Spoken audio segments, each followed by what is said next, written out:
요한복음 20장 20절에서 24절에서 26절까지입니다.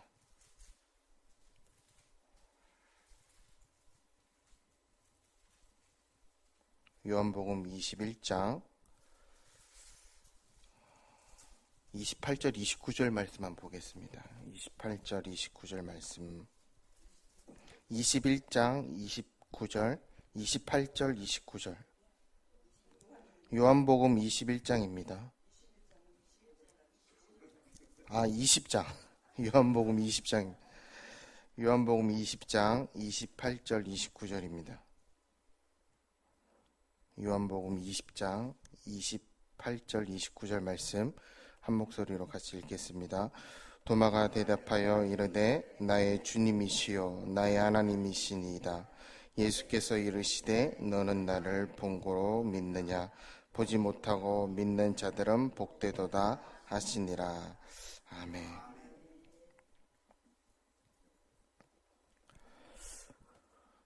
오늘이 8월 29일입니다. 이제 불과 3일 뒤면 8월달 한 달은 막을 내리게 됩니다. 하루하루가 모여 우리의 일생이 되는 까닭에 어느 날, 어느 주간, 어느 달인들 중요치 않을 수 있겠습니까? 특별히 마지막 주간의 중요성이 더 강조되는 것은 이때가 곧 한 달을 마무리하는 기간이기 때문입니다. 그러기에 이 시기가 한 달 중에 그리스도인들이 가장 착각하기 쉬운 때이기도 합니다. 다시 말해서 일반적으로 사람들은 한 해의 마무리나 아니면 한 달의 마무리를, 즉 결산을 결과의 측정으로 행하고 있습니다. 내게 손실이 있었는가 아니면은 내게 손해가 이득이 있었는가 는지를 따져보고 그 결과에 대해서 괴로워하기도 하고 또한 기뻐하기도 합니다. 세상이 그렇기에 그리스도인들 역시 이 범주에서 벗어나지를 못합니다. 철저하게 손익의 결과에 얽매여 이득이 더 많으면 하나님께 감사를 드리고 반대로 손해가 더 많으면 절망 속에서 탄식하는 것이 오늘날 그리스도인들의 모습입니다. 그리고 그와 같은 삶을 전혀 이상스럽게 생각하지도 않습니다. 그러나 이것은 전혀 비성경적인 사고방식이고 그리스도인들의 마무리는 결과에 대한 마무리가 아니라 과정에 대한 결산임을 우리는 사도 바울의 고백을 통해 알 수 있어야 합니다. 자신의 죽음이 임박한 것을 안 사도 바울은 디모데후서 4장 6절에서 8절을 통해 다음과 같은 고백으로 자신의 인생을 마무리합니다.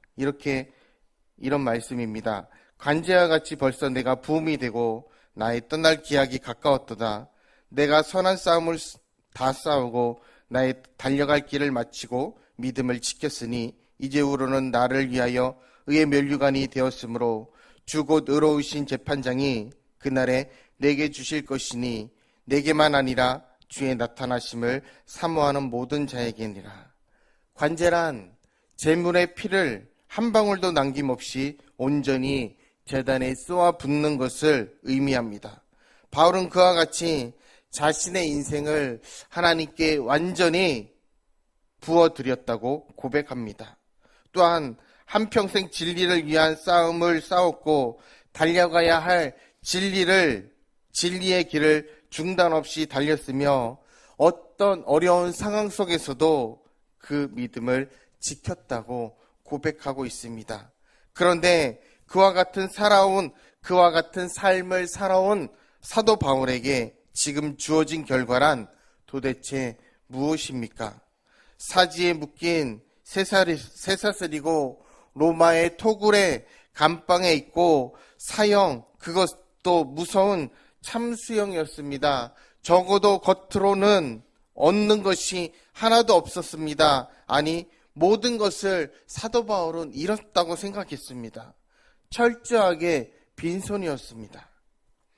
하지만 바울에게 주어진 결과만을 볼 때 얼마나 비참한 인생이고 한평생을 애써 살아온 결과가 그와 같이 비참하게 끝난다면 그 높은 학문과 가문 그리고 경력을 자랑하던 사도 바울은 절망 가운데서 땅을 치며 통곡하거나 아니면 정신병자가 되어야 하는 것이 마땅합니다. 그러나 바울은 그 비참한 현실 속에서도 조금도 절망하지 않고 또한 탄식하지 않았습니다. 오히려 당당하게 고백했습니다. 이제후로는 나를 위하여 의의 면류관이 예비되었으므로 주 곧 의로우신 재판장이 그날에 내게 주실 것이니 지금 비록 쇠사슬에 묶여 토굴에 갇혀 있는 죄수여 머지않아 참수형을 당할 사형수이지만 그러나 이제 앞으로 주님께서 자신에게 주실 의의 면류관을 바울은 확신하고 있었다는 것입니다. 그렇다면 바울은 임박한 자신의 죽음 앞에서 자신의 인생을 어떻게 마무리하고 있습니까? 그리스도인으로 걸어가야 할 바른 신앙 과정을 거쳐왔음을 되돌아보면서 자신이 바른 신앙을 걸어온 이상 자신의 현실이 비록 지금 비참할지라도 마지막 결과를 반드시 하나님께서 책임져 주실 것임을 믿어 의심치 않고 있는 것입니다. 우리는 바로 여기에서 바울의 신앙을 철저하게 실체를 분명히 알 수 있습니다. 바울은 주님의 하나님 되심을, 하나님의 하나 되심을, 하나 되심을, 다시 말해 삼위일체 되신 하나님을, 그리고 천지를 창조하신 전능하신 하나님이시오라고 영원 전부터 영원 후까지 계시는 영원하신 하나님이심을 명확하게 알고 바르게 믿고 또한 그 말씀에 따라갔던 사도 바울이었습니다. 만약 바울이 하나님의 하나님 되심을 바르게 믿지 못했더라면 그 역시 지금 당장 눈앞에 보이는 결과만을 가지고 연연하며 거쳐야 할 바른 과정을 무시해 버렸을 것이고, 그랬더라면 하나님께서 그를 위하여 예배해 두신 의의 면류관이란 하나님의 결과를 얻지는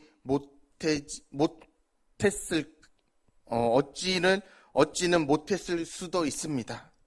그러나 하나님의 하나님 되심을 믿어 나의 결과가 아닌 또한 하나님의 결과를 확신하면서 바른 과정을 걸어갔을 때 그는 시간과 공간을 초월했고 위대한 사도, 영원한 사도라는 의의 면류관을 또한 얻을 수 있었습니다.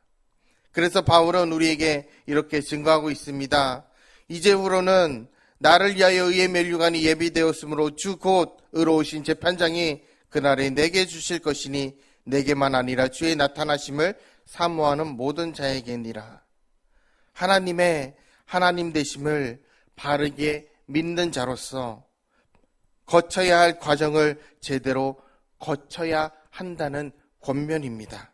선한 싸움을 싸우고 달려갈 길을 달려가고 어떤 경우에도 믿음을 지키기를 포기치 말라는 것입니다. 그와 같은 삶을 살면 그가 누구이든 상관없이 하나님께서는 반드시 하나님의 선하시고 영원하신 결과로 책임져 주신다는 것입니다. 바꾸어 말하면 하나님을 믿는다고 하면서도 하나님의 하나님 되심을 믿지 못한 채 눈앞에 보이는 결과만을 가지고 그 결과에 집착하여 바른 과정을 소홀히 한다면 지금 내가 태산처럼 많은 것을 얻었다 할지라도 그것은 하나님께로부터 주어진 것이 아니요 그렇기에 그것은 선한 종결이 아니라 새로운 문제의 시작점이 될 수도 있다는 것입니다. 하나님을 하나님으로 믿는다는 것은 얼마나 당연한 일입니까? 그러나 그 당연한 사실을 당연히 믿기가 어려운지 그 당연한 사실을 믿지 못해 낭패하는 사람들이 얼마나 허다한지 또한 알 수 없습니다. 우리는 그 좋은 예를 아브라함에게서 찾아볼 수 있습니다. 아브라함과 사라는 자식을 갖지 못한 부부였습니다. 그런데 아브라함의 나이 75세가 되던 때 하나님께서는 그들에게 아들을 주실 것이라고 약속하십니다. 그 나이에 이르기까지 자식이 없었던 그들에게는 참으로 기쁜 소식이었습니다. 그러나 하나님의 약속이 있은 지 10년이 지나도록 아들이 없자 아브라함은 사라의 공고를 받아 그 집안의 여종 하갈과 동침하여 아들 이스마엘을 얻었습니다. 그러나 그것은 하나님이 원하시는 방법이 아니었고 그 아들은 당연하게도 하나님께서 약속하신 아들이 아니었습니다. 아브라함과 사라가 그 같은 잘못을 저지르게 된 까닭은 하나님께서 약속하신 아들이란 결과에만 집착했기 때문입니다. 다시 말해서 요구하시는 것은 믿음의 자식을 갖기에 필요한 과정을 거치는 것이요, 그 과정을 거칠 때 비록 생리적으로는 출산이 불가능하다 할지라도 하나님께서는 당신께서 약속하신 결과를 하나님의 방법으로 반드시 책임져 주신다는 사실을 그들은 바로 믿지 못했던 것입니다. 이를테면 하나님의 하나님 되심, 하나님의 전능하심을 믿지 못했던 것입니다. 그래서 세상 사람들이 흔히 하는 방법대로 여종에게서 아들을 얻었으나 그것은 아브라함의 결과였을 뿐 하나님께서 주시고자 하는 하나님의 결과는 아니었던 것입니다. 그래서 이스마엘은 선한 마침이기는커녕 오히려 이스마엘의 후손이 된 아랍인과 유대인들 사이에 수천 년을 두고 빚어진 갈등과 불화의 시작이 되었습니다. 하나님을 믿는 자에게 결과보다 과정이 더 중요하다는 사실을 뒤늦게 깨닫게 된 아브라함은 그의 나이 100세가 되던 때에 하나님의 약속으로 얻은 이삭을 번제로 바치라 하나님께서 명령하셨을 때 이번에는 세상의 방법으로 하나님의 아들 이삭을 빼돌리려 하지 않고 주저없이 하나님 앞에 순종했습니다. 하나님의 하나님 되심을 확고히 믿는 자가 되었기에 하나님께서 요구하시는 과정을 거치기만 하면 하나님께서는 하나님의 방법으로 결과를 책임져 주심을 확실히 믿었던 것입니다. 과연 아브라함이 끝까지 믿음의 과정을 지켰을 때 하나님께서는 그 결과를 책임져 주시사 이삭을 죽게 내버려 두기는커녕 아브라함과 이삭을 동시에 믿음의 조상으로 영원토록 세워주셨던 것입니다. 믿음은 결과에 있지 않습니다. 인간이 설정한 결과에 집착한다는 것 자체가 이미 믿음에서 벗어난 것입니다. 믿음은 오직 과정 속에 있습니다. 진리 안에서 바른 과정을 추구할 때 하나님께서 주시는 하나님의 결과가 주어지는 법이고 그것만이 참되고 영원한 열매가 되는 것입니다. 주님께서는 이미 부활하셨건만 그 사실을 믿지 못한 제자들은 여전히 두려움에 떨면서 문들을 걸어 잠그고 다락방에 숨어 있었습니다. 부활하신 주님께서 그처럼 한심한 제자들을 버리시지 않고 오히려 측은히 여기사 그들을 친히 찾아오시어 당신의 부활을 확인시켜 주십니다. 그러나 무슨 까닭인지 그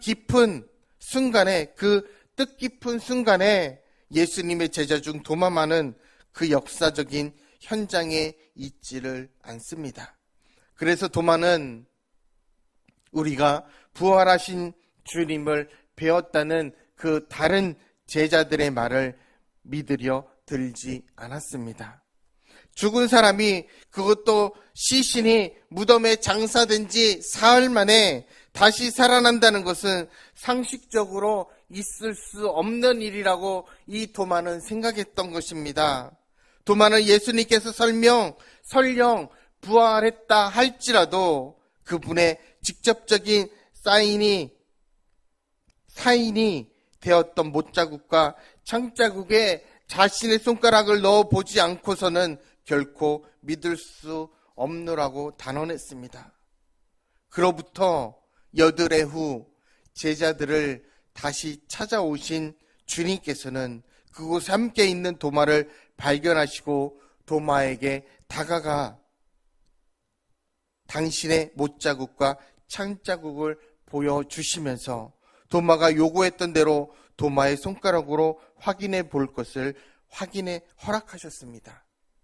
그 순간 도마가 터뜨린 고백을 본문이 이렇게 전해줍니다. 오늘 요한복음 20장 28절입니다. 도마가 대답하여 이르되 나의 주님이요 나의 하나님이시니이다. 우리 성경에는 서술형으로 번역되어 있지만 원문은 감탄연이라는 말씀은 이미 드린 바 있습니다. 부활하신 예수님을 뵌 도마는 이렇게 감탄의 고백을 터뜨리고 말았습니다. 나의 주님, 나의 하나님.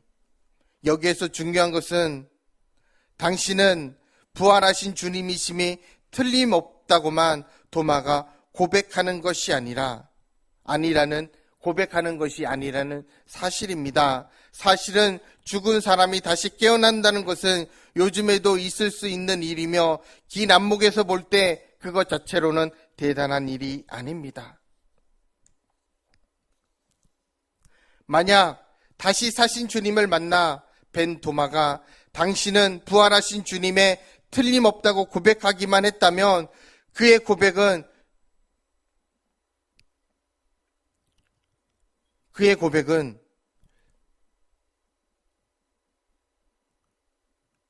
정말로 잘못된 고백일 수밖에 없습니다. 그러나 이 도마는 감탄의 고백을 터뜨렸습니다. 나의 주님, 나의 하나님. 무엇을 의미합니까? 바로 그 순간 도마는 주님의 하나되심을, 삼위일체 하나님의 하나되심을 분명히 깨달았던 것입니다. 예수 그리스도야말로 이 세상의 어떤 죽음의 권세도 이기지 못하는 영원하신 하나님, 전능하신 하나님 되심을 확실하게 믿고 있었던 것입니다.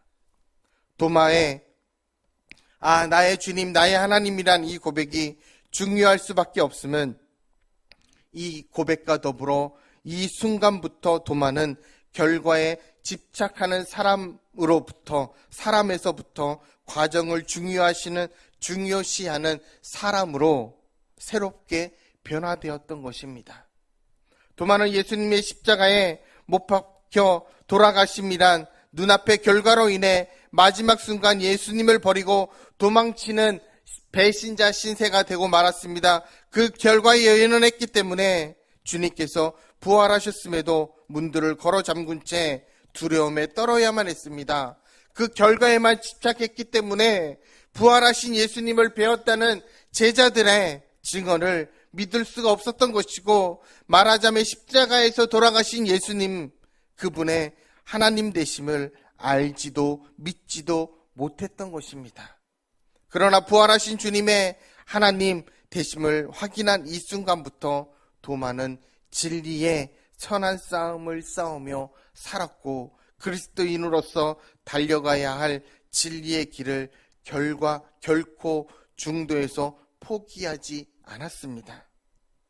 마지막 죽음의 순간, 순교의 순간까지도 믿음을 굳건히 지켰습니다. 그리스도의 제자로서 거쳐야 할 과정을 신실하고 바르게 거치기만 하면 하나님 대신 주님께서 반드시 시간과 그리고 공간을 초월하여 그 결과를 책임져 주실 것입니다. 그것만이 참되고 영원한 결과인 것임을 믿어 의심치 않았던 도마입니다. 주님의 하나님 되심을, 하나님의 전능하고 영원하신 하나님 되심을 알지 못했더라면 불가능했을 극적인 그리고 근본적으로 새로운 변화였습니다. 내가 지금 손에 수많은 열매를 움켜쥐고 있다 할지라도 그것이 지난 한 달 동안 불이한 과정을 거쳐온 결과라면 그것은 순식간에 사라져버릴 물거품처럼 허망한 헛된 열매요. 또한 그것은 보다 심각한 문제의 시발점일 뿐임을 기억하는 자들이 우리는 그 시발점일 뿐임을 기억하는 우리 믿음의 사람이 되어야 합니다. 우리가 바른 신앙을 거쳐온 이상 주님께서는 주님의 때 그리고 주님의 방법에 주님의 시간에 의한 주님의 결과로 반드시 우리를 책임져 주신다는 것입니다. 믿음의 결과에 있는 것이 아니라 과정 속에 있습니다. 우리가 설정한 목전의 결과에만 집착하는 것이 아니라 주님 안에서 주님께서 걸어가신 바른 과정을 다져갈 때 하나님에 의한 한 달이 될 것이고 우리가 믿는 주님은 하나님이시요 우리가 믿는 하나님은 영원하시고 전능하신 창조주 아버지이신 까닭이기 때문에 우리는 그 신앙을 그 믿음을 그 결과에 그 과정을 집착하는 것이 아니라 주님의 방법에 우리가 하나님께서 우리를 책임져 주실 것이라는 그 사실을 믿고 믿음의 신앙으로 나아가는 우리 청신제일교회 모든 성도님들이 되시길 주님의 이름으로 소망합니다.